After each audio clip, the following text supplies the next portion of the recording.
Hey, good evening, everybody. Hello from, well, I usually say hello from sunny California, but I guess right now I'm going to say hello from smoky California. My name is Kate Schatz, and I'm an author and an activist and a public speaker and a parent whose kids will hopefully stay downstairs during this event. And I want to welcome everybody to our Dine for Democracy fundraiser event for this evening. And I want to welcome our incredible guest, LaTosha Brown. And I'm going to give a little bit of an intro and kind of explain how this all works and what we're doing here tonight. And then LaTosha and I are going to be in conversation, and I'm really looking forward to that. So again, I want to welcome Latasha. She's an award-winning activist and philanthropist and leader and speaker and jazz singer and Black liberation visionary. She's the co-founder of Black Voters Matter. And I'm so excited and honored to hear her insights and her thoughts and her calls to action about how we can support efforts to register, educate, and empower voters in this next month.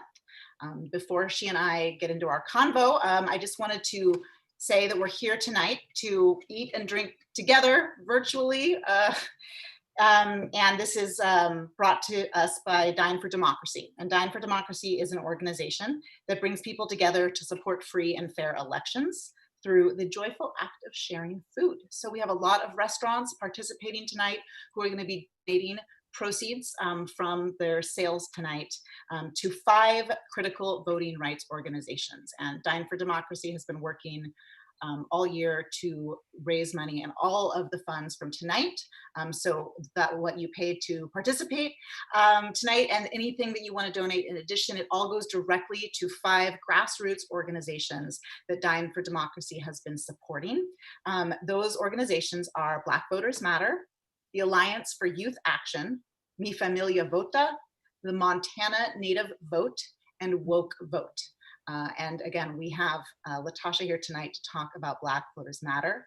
After our conversation, we're going to have a short video from the wonderful Tanya Holland of Brown Sugar Kitchen, one of my favorite Oakland restaurants, and she's going to do a little cocktail demo. And then we'll have time for a Q&A from the audience. I also wanted to acknowledge that when we think and talk about food, so much of the food that we eat across this country, and especially here in California, when it comes to our fruits and our veggies and even our meat, it is harvested and picked and processed and often delivered by some of the most vulnerable residents of our state, majority Latino, a lot of undocumented essential workers who are out there right now during the pandemic, also during these wildfires that are all over the state. So as we enjoy our meals tonight, I just really hope that we can acknowledge and thank those folks who are out there every day in the fields, in the trucks, making sure that all of this wonderful food gets to us. So all of that said, Latasha, welcome, and how are you? Hi, Kate. I love this concept. I'm from the Deep South, so we have a special affection for food. Yes, yes, yes. Yeah, so there's something really powerful about how food brings us together, how it kind of affirms and nurtures and takes care of us, but it also creates this space for us to really kind of center us around being human. At the end of the day, we all need to eat, right? It's the one thing that we all need. And so anyway, so I'm really, really happy and just think this is just such a brilliant concept. So I'm happy to be one of the organizations to benefit from the work that you all are doing, and just want to just lift you up and all those that are part of this process and the restaurants, because I know this has even been a challenging point for restaurants. With COVID-19, there are many restaurants, I know their business decreased significantly. So to really be in a space where it's just been a challenging moment, even for their industry, and then for restaurants to participate in that process, I just want to just lift them up. Those are the kind of restaurants I like to support. So absolutely. And I know that Dine for Democracy, the folks have been working really hard to pivot their fundraising and their kind of model for this, so that they're both supporting these organizations and also supporting these restaurants in need. So I think that there's a lot of beneficiaries from the process. We do get to support these wonderful restaurants. So Latasha, where are you joining us from this evening? So I am in Fayetteville, North Carolina. Okay. I am traveling on the blackest bus in America. We have been going around, really, that's what we call it. Look it up, if you Google it, it'll pop up. But it's actually a really, really cool bus. We have been, this is our third tour. We've done this 3 years in a row. We have a voter outreach tour that we take, we go all around spreading love and building power. And so this year we really debated how we were going to do it, because so much of the bus tours around interaction in communities.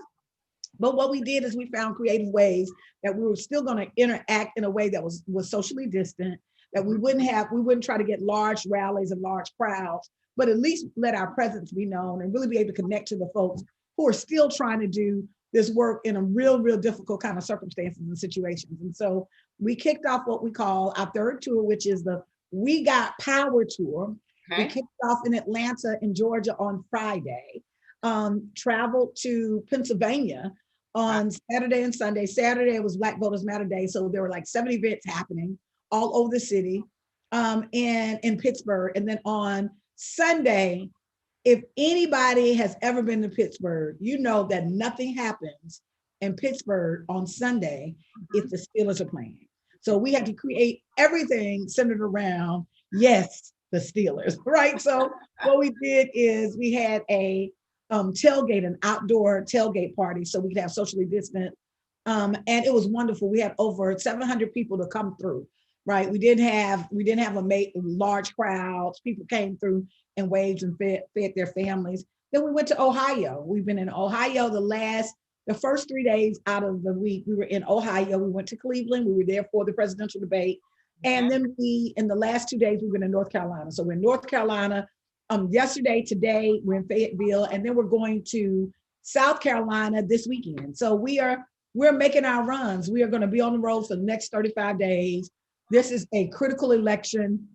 And it is, and let me say this, that while we've been very conscious around COVID-19, we've been really trying to practice social distancing and really, and being careful.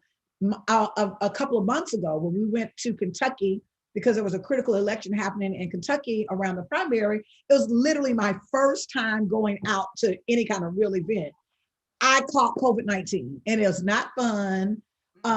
It was, more than anything, was really nerve-wracking and scary. And so we've really, being out is not super, super comfortable, but we know we got to do it. And so we just feel compelled that in many of the communities that we're going to, particular people will call us. We don't show up unless we're invited, but people were like, we need some excitement. There's some energy. We need to, and so we go to those communities to help just affirm those groups that are on the ground, shoot a burst of energy, and really be able to say that we've got power. We want people to feel in this moment, particularly Black voters, to feel powerful, because voter suppression has just been so horrendous, the last couple of years, but it has just been outrageous. And I can talk about that later, outrageous this year. So we want to make sure that people knew that they are not standing alone, that we're here to support them, and wanted our partners to also know that we're lifting them up, and we're also doing the work. We're doing the work because we do believe that democracy is on the line. Yes. Well, I'm so sorry to hear that you did catch COVID. I'm glad that you're recovered. I hope you're feeling okay. And so really, like, when we talk about people who are just on the ground doing the work, that is like what you guys are doing. You must be exhausted. That's so many different places to have been in the bus. I say it all the time. We are in these streets. So let's just know we are in these streets. I mean, I'm saying, it is in normal circumstances, even we had to do a lot of thinking around how we were going to do this, right? In light of everything that's happening. But we really do believe that democracy is at stake. We're not saying that or feeling that because we want one candidate over the other candidate. We fundamentally believe that we're on the edge of fascism, that we are on the edge of the unraveling of this democracy. We also know that we're on the edge of there being an opportunity in this country. I think there's an opportunity for this country to either go forward or go backwards, but we got to stop the bleeding. We've got to stop the bleeding. And so democracy really is at stake. And so we felt so compelled that what I can tell you, Kate, is that we're leaving everything on the floor. On November 4th, Yep. We're going to say we did everything we knew how to do. We gave it all. We gave it our all. So what are you hearing from voters when you go into the communities? You've been in all of these states. I'm just curious. I know a lot of the people watching. A lot of us are in the Bay Area. I think we have people all over the country watching. But and I think we probably have a lot of white folks watching us right now. And what are you hearing when you go into the communities? When you're registering voters, what kind of concerns? What's the kind of vibe that you're coming away with? I actually think it's going to be a high turnout this year. What we've been hearing, people are, they're either in three categories. One, they are totally pissed, right? And just like mad as hell. Yep. Two, they are kind of confused with the process. They're feeling like it's a lot happening and a little discombobulated. And then there's this third category of people who they are hiding that something is awry. They're upset, but they also feel like it won't make a difference. They're a little turned off. They're so turned off from the process. They're still kind of in that limbo stage, right? I've not met anyone. This is probably the most political in terms of having conversation. Everybody that I talk to on some level have some idea of what is going on. There have been election cycles that I've been in that people barely knew was an election. They're like, oh, we vote this year. Oh, that is this year, isn't it? Right. We haven't seen that, right? Everybody knows it's an election. Everybody. Now, the dates and all the rules around it, there's a lot of confusion around that. But there's those three categories. So there's kind of the no, and even the no's, which is kind of interesting, is kind of fluid. Like in some years, the no's are like, I don't care, I'm not voting, forget it, right? And while we've been hearing those conversations, if you stand there and talk long enough, you really realize that they have even been politicized. Their no may be because of something else. That's why we're so concerned about, misinformation. The no may be about, well, I read that he or she or such and such and such, and I don't want to do, but it's based on something that they've heard, right? Not just a total, I don't care. I've not ran it on this tour. I've not ran into a single person who just absolutely didn't know it was going to be an election and didn't have an opinion around it, right? So when we're on the ground, but the majority of the people that we've been talking to have said that they plan to vote. They voted already. This COVID, I think what COVID-19 did is it pulled back. It pulled back the sheets in this country. Many were able to hide behind this idea of American exceptionalism. How's that working out for us? Right? We are so bad right now, right? And so I think part of what has happened is, sometimes there are these moments that I think you got to face the truth of where you are, right? And I think people are really dealing with that. There are millions of people without jobs right now. There are hundreds of thousands of families that have been impacted by COVID-19 and have lost a loved one for COVID-19, over 200,000 that have lost a loved one for COVID-19. There's a certain level of uncertainty. And, and that in itself makes people feel a little just like, okay. And so I think that if there was any time in this country's history that I think that everybody has a political opinion, whether it's right or wrong, everybody has a political opinion right now. Mm-hmm, mm-hmm.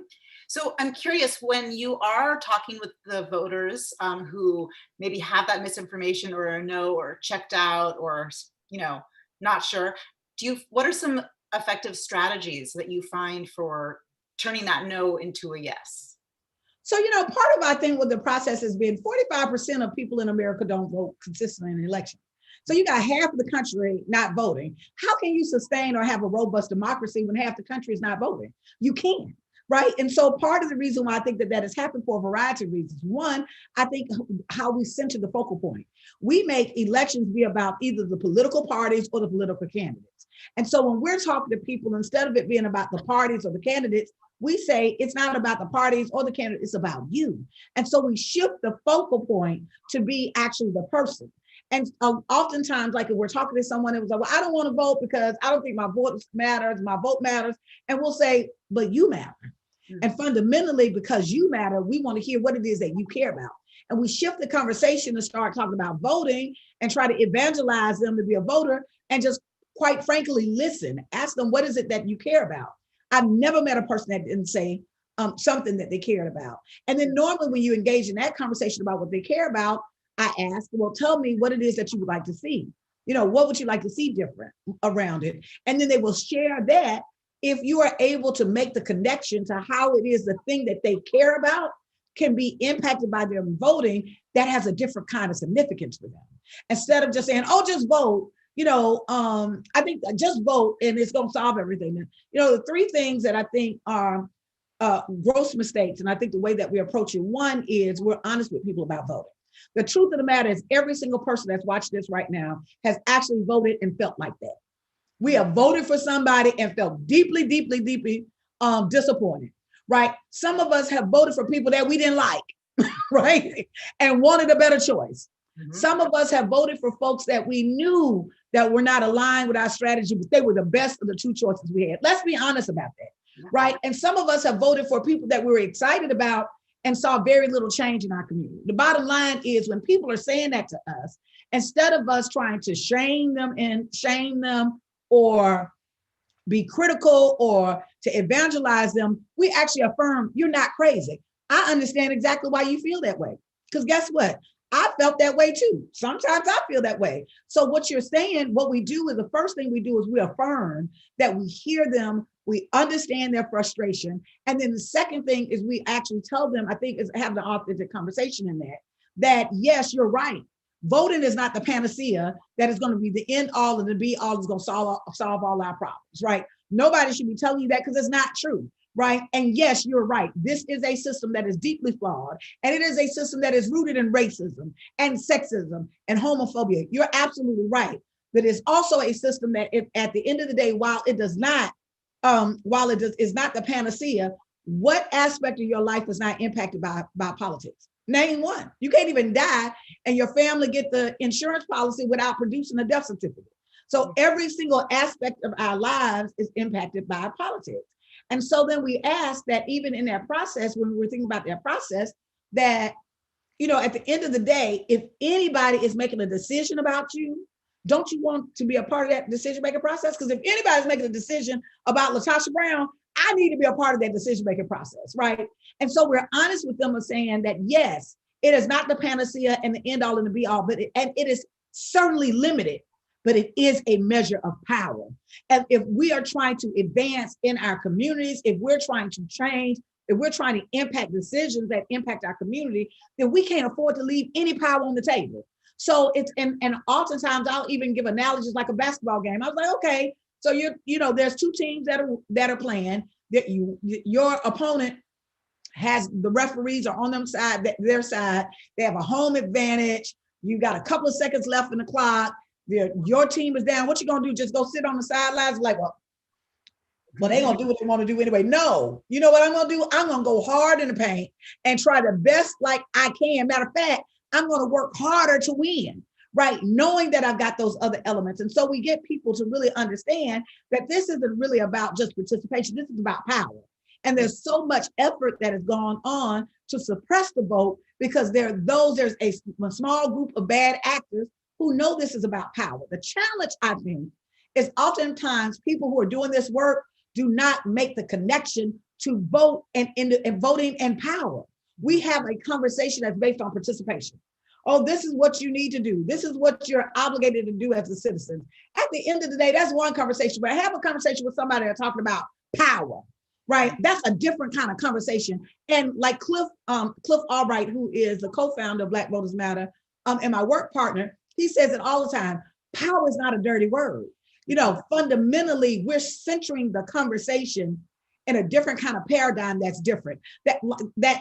That oftentimes when we're even talking about it, we don't talk about voting that makes it relevant to people's day-to-day life, right? But if you listen to them, if you engage them, find out what it is that they care about, literally be able to draw what it is, their vision, and be able to connect how voting will help them advance that, that's a different conversation than telling them, well, you got to vote because we're going to change the world, right? Because they don't believe that, right? And so for us, that's just a strategy that we've used, which is one, have been about authentic listening, and then having an authentic conversation with them about the limitations, but also the leverage power of voting. Two, really being able to shift the center point and the focal point, instead of it being something outside of themselves. We keep telling folks, we're not trying to convince people to believe in the system. Like, why would we try to convince people to believe in a system that fundamentally we have experienced has been prejudiced towards us, right, in our community? But we're fundamentally, what we're saying is we want you to believe in you. Yeah. What is important is you believing in yourself and operating your agency and using every single tool available to you to be able to shape the kind of future you want, and voting being one of them. And then the third thing is the foundation of how we talk about voting is within the context of power, beyond participation, but power.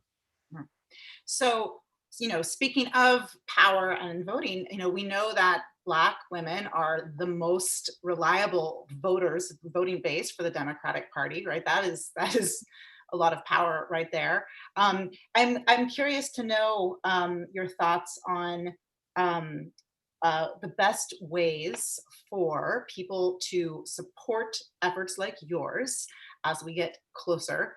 Is it 31 days? Is it 30 days?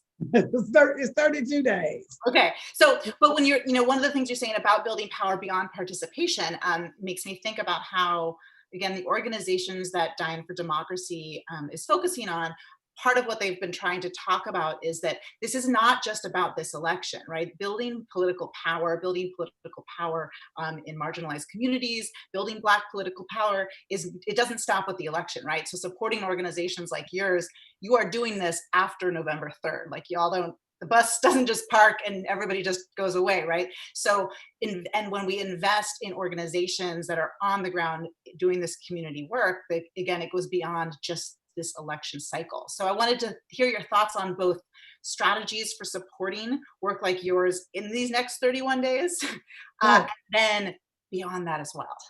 Absolutely. So no matter who wins, it's still work to do. Got work to do. It doesn't matter who wins. We've got work to do. That democracy, in many ways, we've treated it as if it's a proxy, that we're proxies in our own democracy. Oh, I'll just vote and give the parties and depend on the parties and we'll be fine. How has that worked out for us, right? That fundamentally, that for a democracy to be strong, you've got to have a robust, engaged citizenry. We know this, right? Historically, we know this. And so I think as we're talking about the next 30 days, and then we'll talk about beyond, I think in the next 30 days, there's some things that we could do right now. One is really important. Where I'm seeing that a lot of the work is that grassroots or community-based organizations, including like the organizations that you named, those organizations are on the front lines, because we can't go door to door and canvas. It's hard, like the campaigns can't do that in the same kind of way. It's hard to really be able to get the message to people unless there are organizations that have existing relationships and existing networks. And so those organizations that are embedded in communities, that have existing networks, that have existing relationships, they're the best bet right now, because they've got a different kind of way to move people, because they've got credibility and they've been working with them. So I think some of the things that we can do is, number one, I think really to be able to support organizations that we know are on the front lines, that are embedded in communities, that are actually rooted in those particular kind of communities. Two, I think it's really important for us to share information around voter suppression, right? And not in a way that's really about trying to scare people, but making people aware that when we look at in Georgia right now, there were 200,000 voters. We're working with investigative journalist Greg Pallas and a team of experts. I mean, they do a lot of data mining and data hygiene lists, work with top companies like from Amazon and Apple and IBM, like large scale companies. That's what they usually work with them, a contract with them. Well, we actually contract with them to actually look at the purge list in Georgia. There are over 320,000 voters. 200,000 of the voters never should have been removed. They never should have been removed. It even gets better. The Secretary of State, as part of the National Voting Rights Act, he was supposed to have a licensee to where he got this list from to show that because they use many data sources. Some of them, they're using like 200 different data sources to make sure that the lists are correct. that there's a high quality list that he gets. By law, you're supposed to use it. He didn't use one. We don't know where the hell he got these 200,000 voters that dropped from the list, that if they don't re-register, now they're being dropped from the list. We're not even sure if they know they've been dropped from the list, number one. Number two, they're being punished for his mistake. He's punishing them by making a mistake, right? And they can't, if they don't register by October the 5th, which is what, Monday? They will not be able to vote in this election cycle, right? And so one of the things that we did as an organization is we sent out over 100,000, we targeted the list, and we sent out 100,000 postcards this week, letting people say, listen, do you know that that you've been moved from the voting rolls? If you do not re-register between up until October the 5th, you're not going to be able to vote in this election cycle.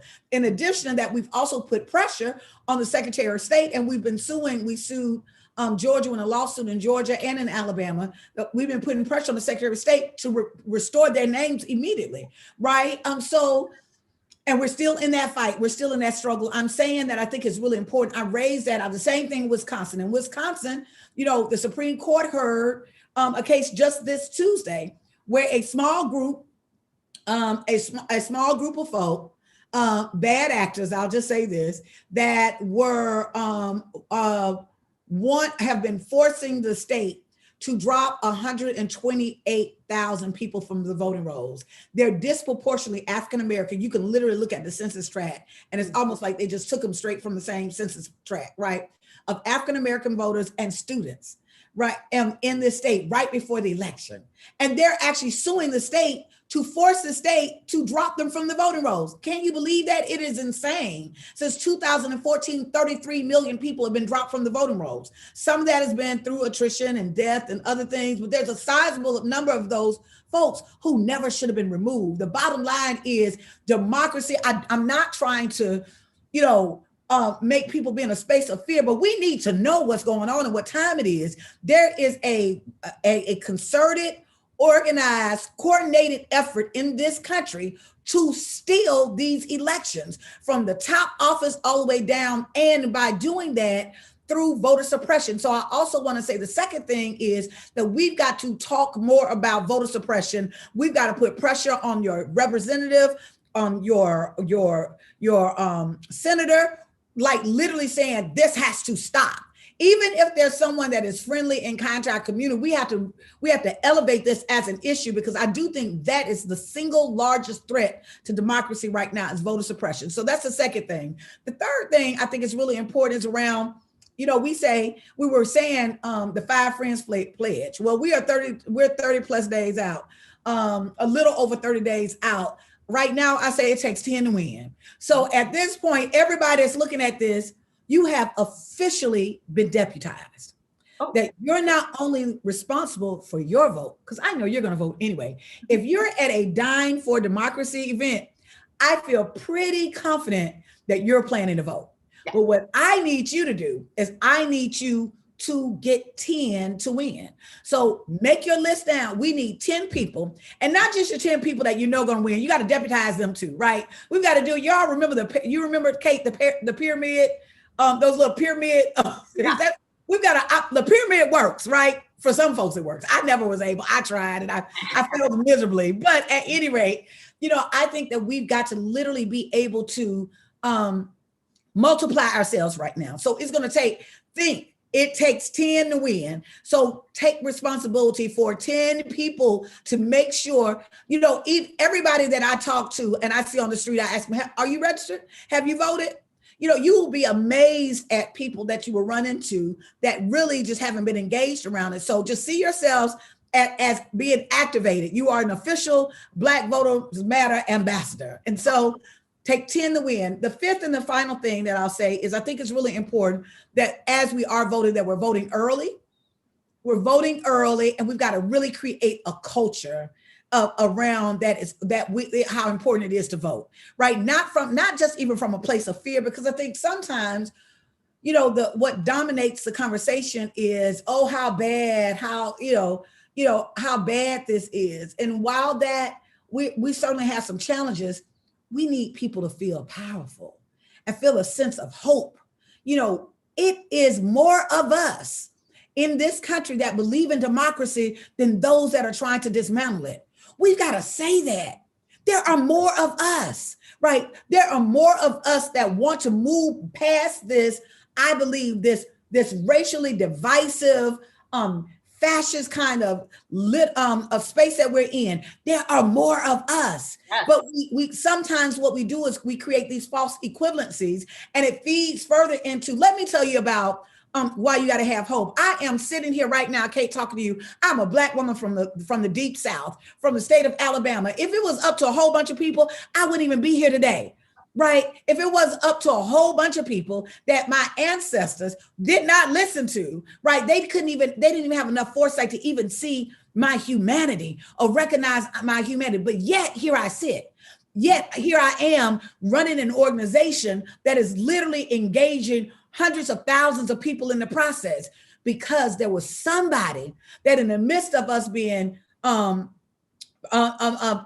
being mistreated, in the midst of us being enslaved, in the midst of us being marginalized, in the midst of us having to deal with it, we still rise. When we still rise. And so we have to know that this ain't the moment. If you want, like, people want to have a pity party and say, well, I just don't know. Like, can you imagine, my ancestor that was sitting on a slave plantation, right? A cotton plantation, where slavery lasted for 200 years. So imagine within that 100 years, there had been 100 years before, and then it was 100 years after, right? Yet they still had some belief that there was something greater. There was still some belief that, no, this is going to change and my children are going to see something different. So how dare we think that we can't win in this moment, right? When there were folks prior to us, and I know in my family that I've not gone through half the hell that they've gone through. And so I think we've got to draw from that, and as just kind of the build off that question, Kate, that you asked me, I would like to do just a little exercise with people who may be watching it right now. Great. Just for a second. So I know some of you are probably eating some really, really good food right now, and probably some wine. I really wish I had some wine. I don't know why I did not get a bottle of wine. I know, Kate, I don't know why I didn't get a bottle of wine. But I'm going to ask y'all to do something just for a second. If you can put your forks down, if you can just kind of get centered in your seat, and if you could just close your eyes. Just close your eyes. Mm-hmm. And I'm going to ask you a question. My question to you is, imagine America without racism.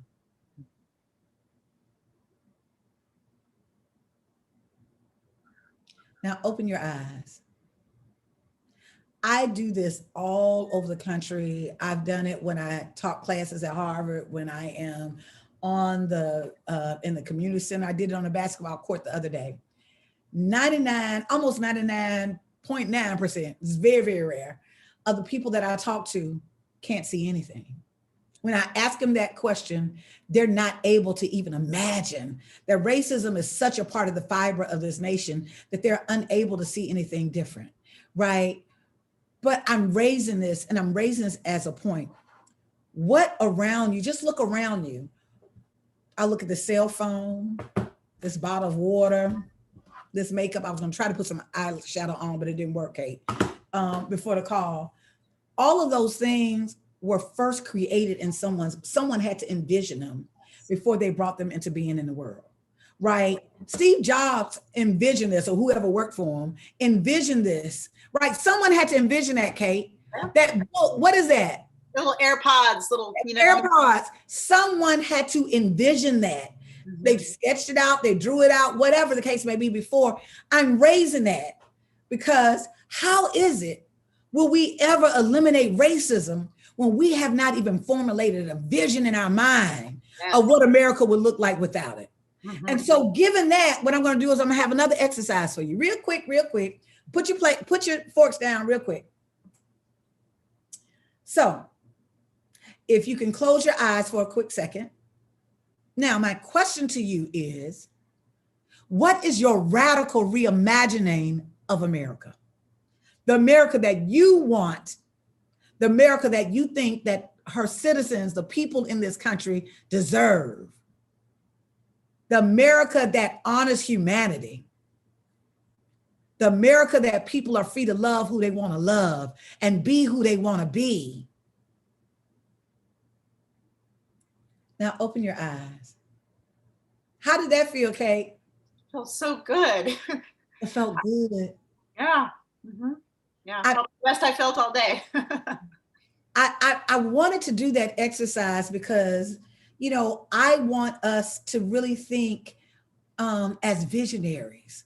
I want us to think of ourselves as the founders of a new America, that founders of a new nation, that we can't keep going around this hamster wheel, you know, and an incremental change, and then we push back, and incremental change. We've got to change the paradigm. We've got to shift the national discourse. We've got to take control of this democracy. We just can't leave it to, it shouldn't matter what political party. It shouldn't matter that my rights as a citizen to vote or participate in this process is contingent upon whether this party is in power, this party is in power. That's ridiculous, right? We are now in a moment now that there are children that just because they've got a different color passport, they're in cages. And we're okay with that? No. There are women who sought refuge to come to this country because they wanted to find some safety for they and their families that were forced to have hysterectomies. We should be outraged. The bottom line is when we decide that that is going to change, it will change. At this point, we're all operating and responding to political parties. The Constitution doesn't say that. The Constitution does not say we the political parties. The Constitution does not say we the candidates. The Constitution doesn't say we the best leader. It says we the people. So if that's the case, then we've got to stand in that space. And that's going to require us to be visionaries. It's going to require us to be far more courageous, because the truth of the matter is, and I know this is nonpartisan, but I'm going to say it because it needs to be said, that the truth of the matter is, to the extent that people have had or have this criticism and make Trump be the boogeyman, guess what? He was created. We are complicit. We created the environment and the conditions in which Trump was created. Yes, I would stand up and applaud, but I'm wearing some really shabby shorts and I don't want everybody to see.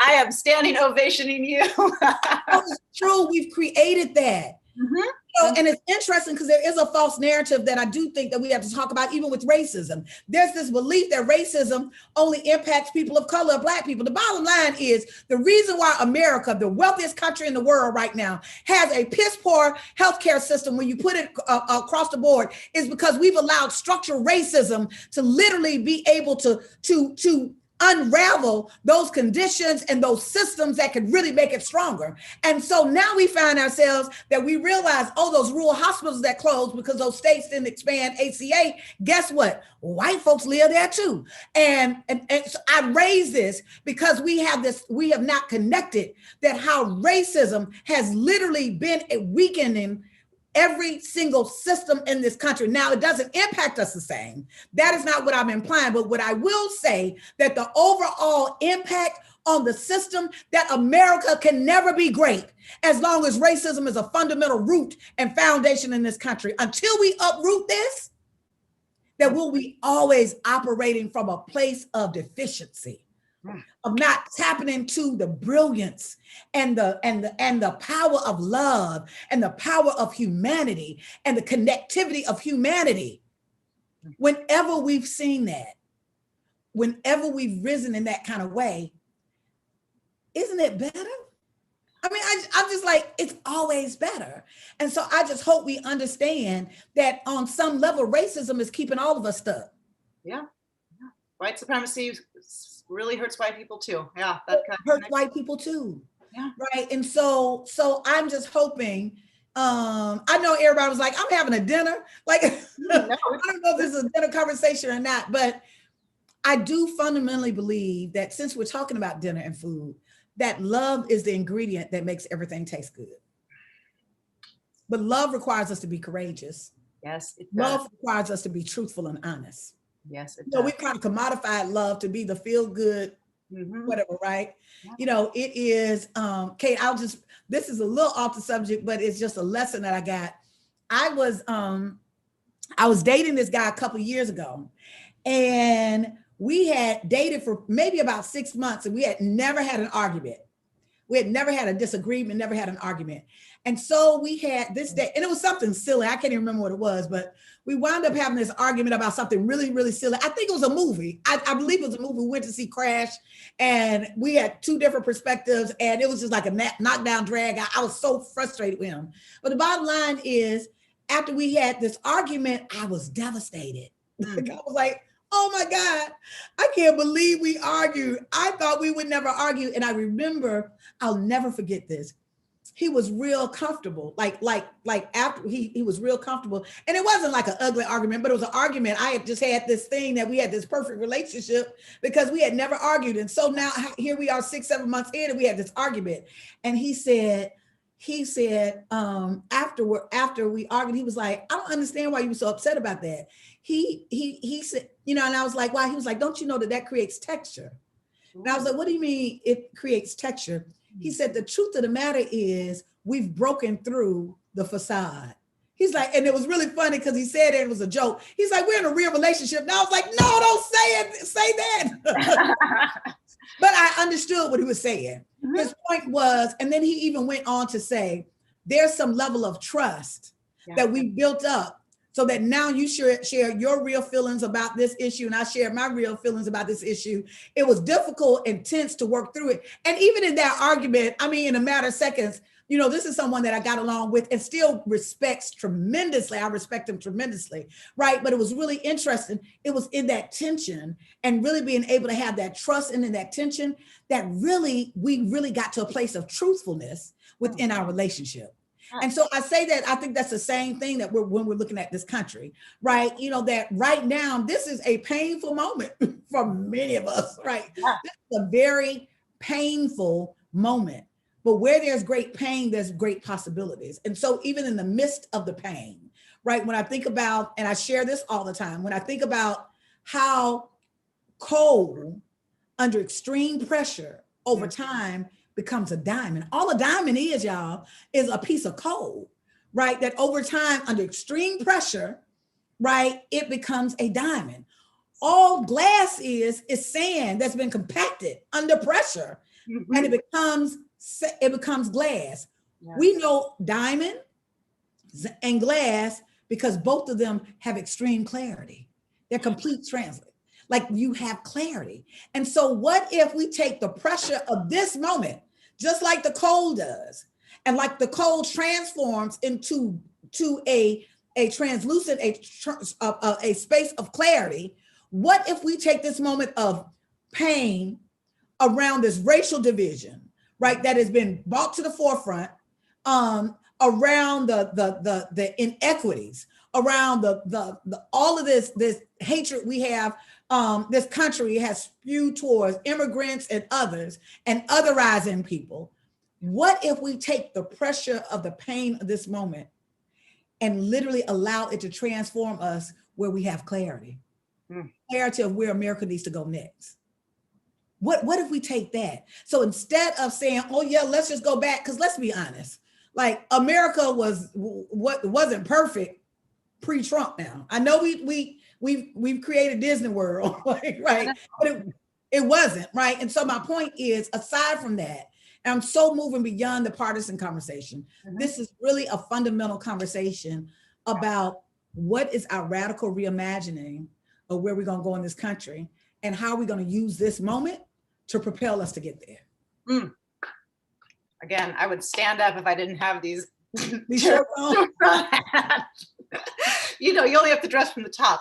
Thank you so much, Latasha. Thank you for reminding us of the importance of holding a radical vision for the world that we want. That's how we get there. And it's easy, you know, in this news cycle, when everything is just so wild and happening so fast, I think it's really easy for us to forget about that and to get lost in the noise. So thank you.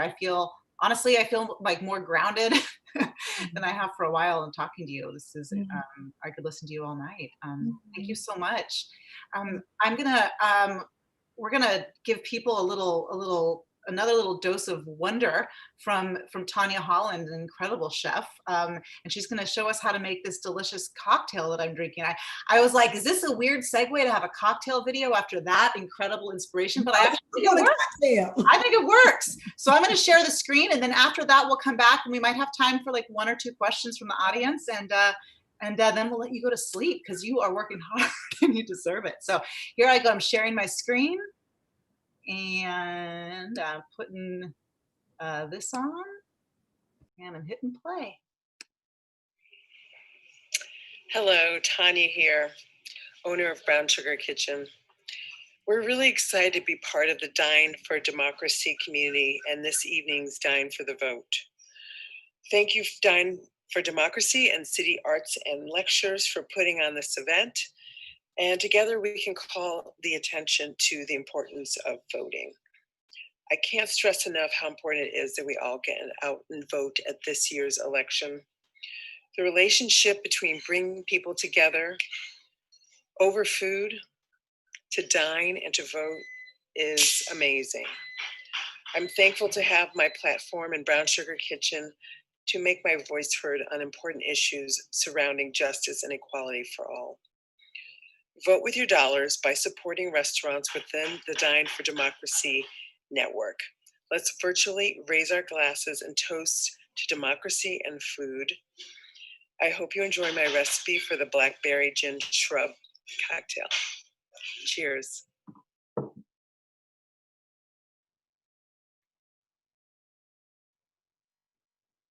If you don't know what a shrub is, it's a concentrated fruit, sugar, and acid syrup. Apple cider vinegar is really common. Where'd it go? This is so simple. Got 2 of the little containers of blackberries, so they're about 6 ounces each, so there's 12 ounces into your pot. Sorry, everybody. I think I'm not properly doing it. So. And apple cider vinegar. Sorry. Turn it on. So sorry. Fall in the pot like that.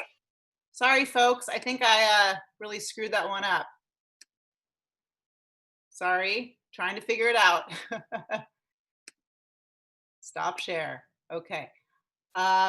Really sorry about that, everybody. I think I messed that up. I hope everybody's still here. And I hope Latasha is still here. So I hope I'm still going. That was my first time sharing a screen. Oh, audio.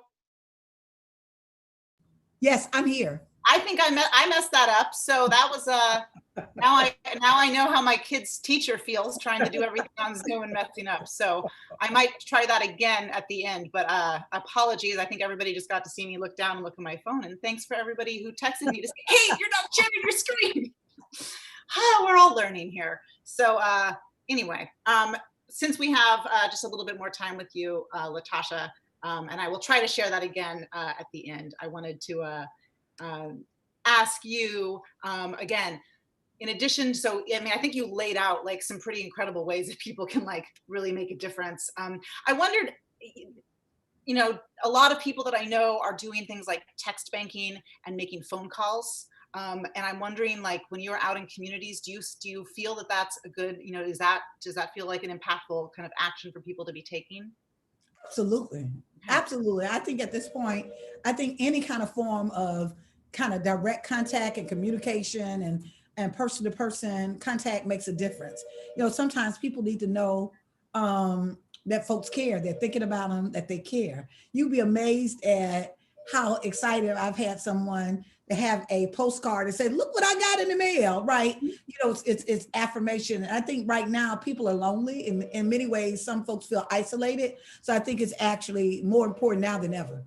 And then, you know, the other question I would ask you, I think you touched on it a little bit when we talked about your strategies for convincing voters, but for people watching who do have people in their lives who are feeling, you know, again, alienated, or like they maybe they really supported Bernie and they're just mad, or they feel like, you know, neither option really represents their beliefs. What are some of your key, just like right there, talking points to people who want to try to convince those friends who maybe are, you know, who just are just feeling totally alienated?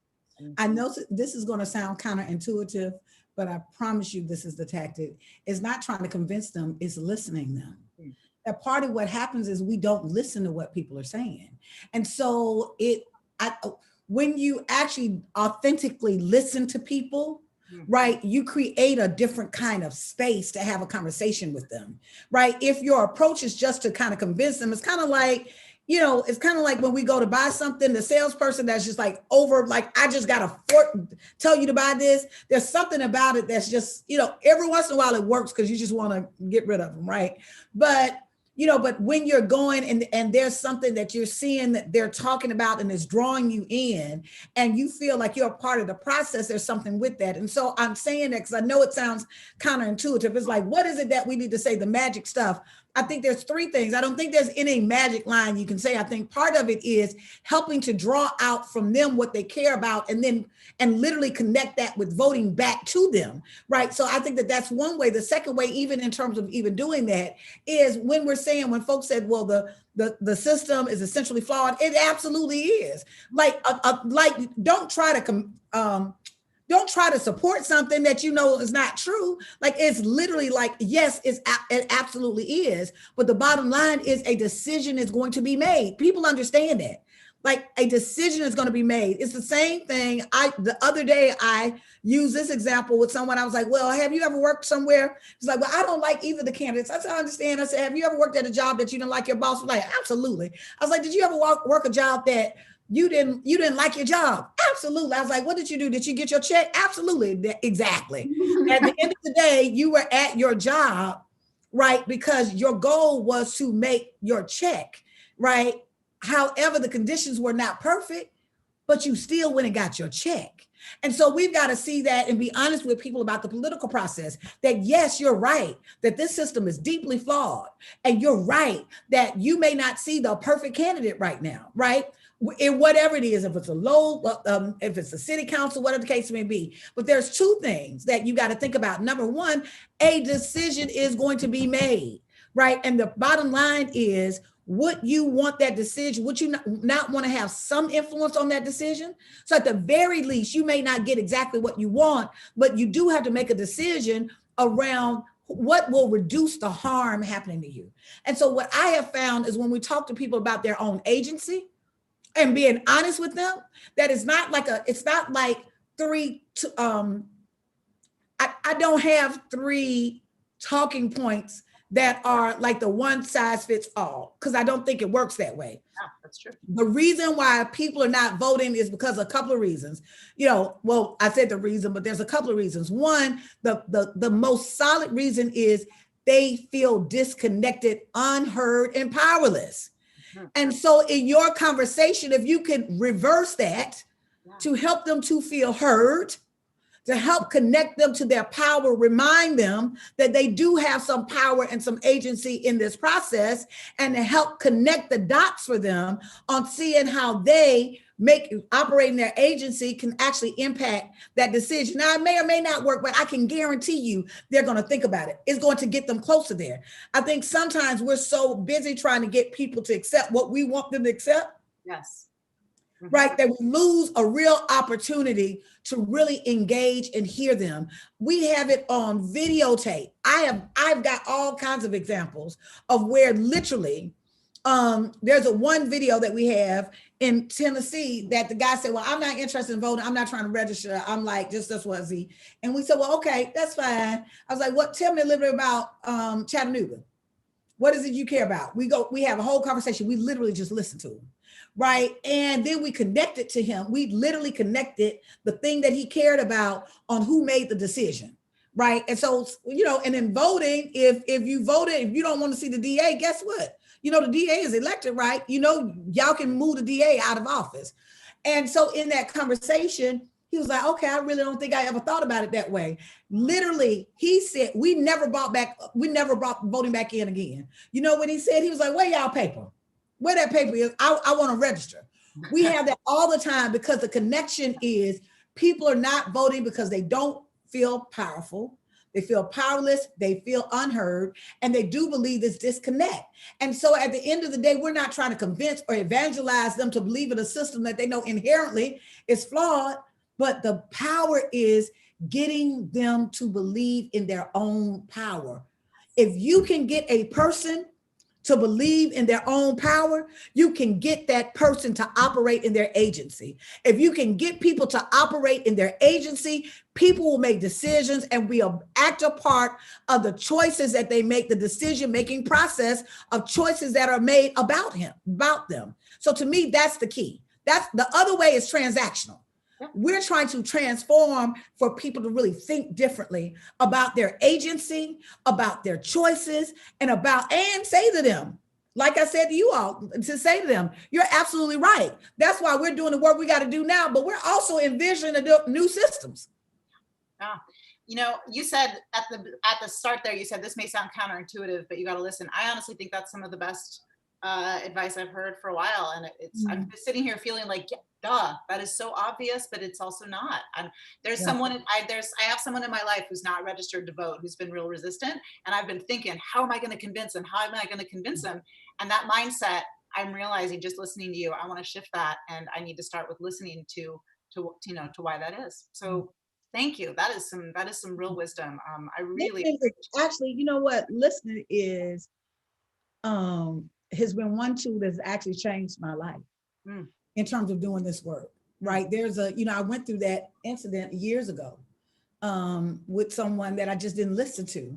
And he has been my biggest teacher as a young man that I met on the streets. And I was just so hell bent on convincing him to vote that I didn't listen to anything he said. And later on, I heard it and I absorbed it, and literally being able to recognize what I did wrong in that moment, right, has actually really shaped how I show up as an organizer now.